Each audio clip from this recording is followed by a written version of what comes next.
Last week we talked about small group fails and mistakes that are made in the small group setting. We talked about the failures like a lack of theology in the content, or when a leader takes over and dominates discussion, or when there is no time for response or accountability in the small group.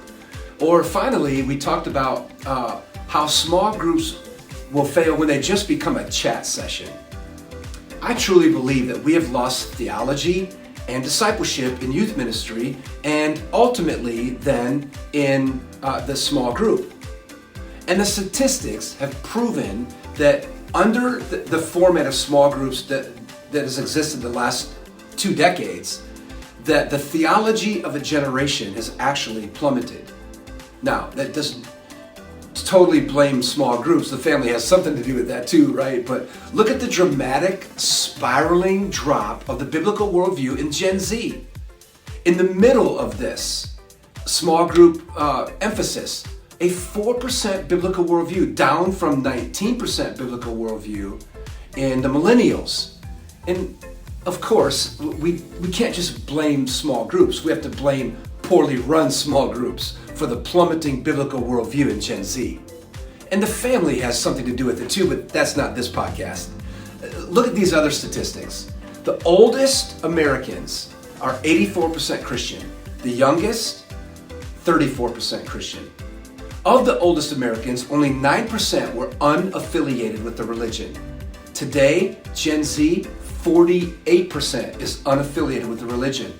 It's the first time that Gen Z, listen, it is the first time in a generation where the nones clearly outnumber the Christians. And finally, listen to this, they have also the highest percentage of atheists recorded in American history. So teenagers require some creative approaches when it comes to spiritual formation and discipleship. With that in mind, youth leaders should be as intentional as possible when it comes to the recruiting and retention of small group leaders. One of the traits that set apart healthy small groups is a healthy small group leader. So that requires a youth pastor, a youth leader, a next-gen leader to be proactive in equipping our group leaders with resources and ongoing development. So let me give you 5 traits of a healthy small group youth leader. All right, number 1, a healthy small group leader understands the art of the question. Think about it this way. In the Gospels, Jesus asked more than 153 questions. That is significant, a major emphasis of his. Ask questions that are relative periodically throughout your teaching, and be prepared to restate your questions. Learn to re-ask questions. It helps to maybe write a question out 2 or 3 different ways so that teenagers can understand the question better. Maybe their silence is because we didn't ask a very good question. So don't be intimidated by silence. Silence happens when students are thinking or when students are waiting for someone else to speak, or if I've asked a bad question. So learn how to ask good questions. This is a good way to do that. Type questions on a piece of paper. Hand them out to the group and have the group write out their answers. And then have that group turn them in and read the response. Now you're getting a collaborative effort, right? Here's another way.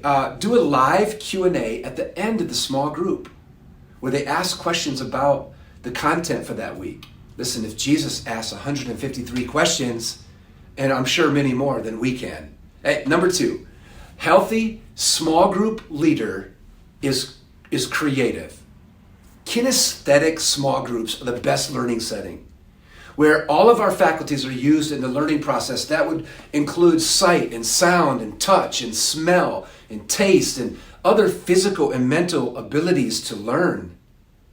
Let me give you some really creative elements for small group leaders, okay? Writing assignments. Create a word cloud and write down as many words as you can that relate to the topic at hand that week. Write a letter to someone that you must forgive. You're talking about forgiveness in a small group. Have the students write a letter. Make a list of the things that you must stop doing and give it to someone in the group for accountability. These are just writing lessons, right? Have the entire group text you an answer to the topic, to the question, and then read those answers to the whole group. Here's another way, creative group. Break the group into smaller groups. Then give the groups a chance to answer the topic before you even speak on it, right? Give each group a piece of paper with a part of the teaching on it, and have each group talk about each of those different points of your outline, and give them a few minutes to talk about that and put their thought together in a collaborative setting. Have an inspirational quote from your topic. Type it up, hand it out, and have them come up with their own version of that quote, right? Group quote. Here's another one. Ask the group to come up with ways to apply the teaching, right? Think about that. Ask the group to come up with ways to apply the teaching to their life. Let me give you another one, and that's object lessons. These are really important. This is kinesthetic learning. Maybe wear a t-shirt the next week that relates to the topic that you're going to study, or a piece of clothing, right? A hat or whatever. Right after the lesson, have the group find an object in the room, a purse, a backpack, a wallet, a plant, and then demonstrate how that object relates to the lesson in the small group. Let me give you one more. Place an apple in a paper lunch bag and seal it in front of the whole group. Over the next month, teach about how things get into our life and can make us rotten over time. At the end of the topic series that month, open the bag in front of the whole group, and you have this rotten apple, right? And be prepared for the reactions. But it shows them what happens in that kind of a setting.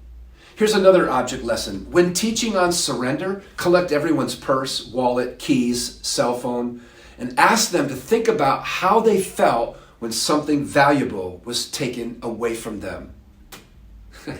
It might even be difficult to do that, right?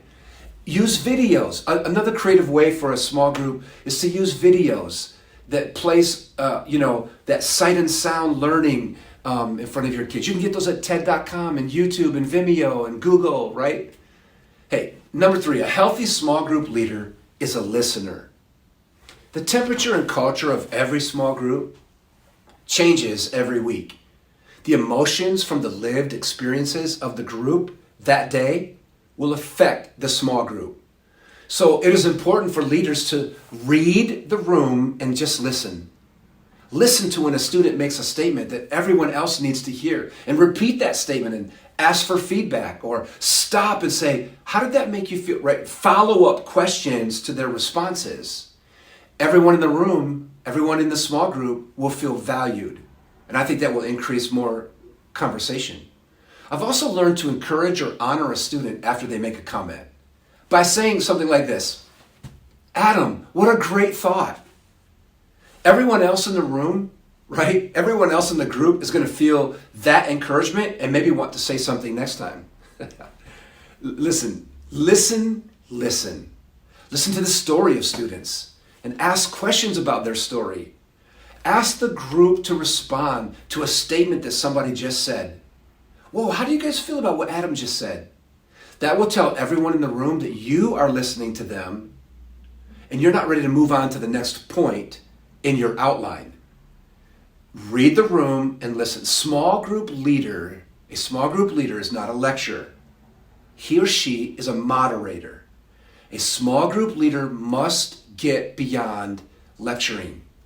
This is not an 80% one-way presentation. This is more like 40% of the small group leader and 60% of the group, because there's a university of learning in the room. So we've got to get peer thought, peer instruction. We need the rabbi, but we need peer discussion also. Okay, listening to the people in the room. Okay, at number 4, a healthy small group leader values the supernatural. Man, week after week, small groups take place, and there's never any room for students responding to the material, the content, the theology, the worship, or the presence of God. Where are our students going to learn how to worship? Where will they learn the gifts of the Spirit?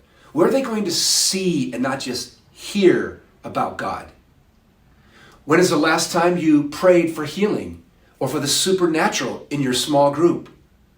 If our students are not learning the gifts of the Spirit in the small group, then the small group is replacing a very important element of Christianity, the presence of God. Just because we do small group doesn't mean we don't want the presence of God. One of the key characteristic traits of Gen Z is their love of the supernatural. Whether it's movies or books or music, Gen Z loves the supernatural. The number one movie right now in America is Supernatural. And there are over 50 supernatural themed shows and movies playing right now. So think about it. We cannot separate Christianity and the supernatural. So, is there a greater connection to a generation, Gen Z, and their characteristic trait of the supernatural? Is there a greater connection than Christianity? Instead of taking prayer requests and the leader praying, we need to take prayer requests, have the person stand in the center of the group, and have the whole group pray. Right? Involvement. That is the purpose of small group. Participation. And that leads me to my last trait of a healthy small group leader. A healthy small group leader is a facilitator of participation. Okay? Again, small group is not a lecture. It is not lecture-based. This is a dialogue and a conversation.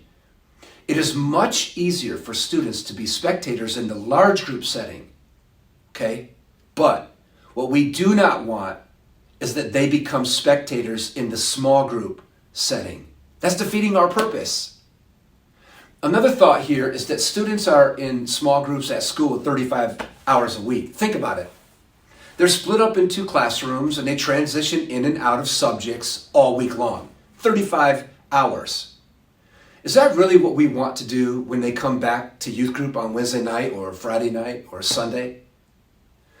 If you look at education today, there are a lot of group projects, hands-on laboratory settings, and creative and tactile forms of learning. I don't think the church should be any different. Is there a point when students can only sit for so long listening to a leader speak 80% of the time? And students maybe getting 20% of the time in participation? Is there a point when yes, I think they're already done with it when they come to youth group, because that's what they've been in all week long. Because what most small groups end up being is leader dominated. Small groups must become a laboratory where our students are able to use the gifts in a smaller setting, where they can fail and learn, where they can see God move in that setting and not just in the big convention or camp setting. Can you imagine the impact of one supernatural move of God in a small group? One miracle in a small group? Man. Okay, hey, finally, I'm not down on small groups. I'm down on poorly run small groups. Use some of these practical ways to build healthy small groups, because the small group leader is the key to the success of the small group. Healthy small group leaders build healthy small groups. So in turn, unhealthy small group leaders build unhealthy small groups. Hey, check us out next week for another topic on youth leadership.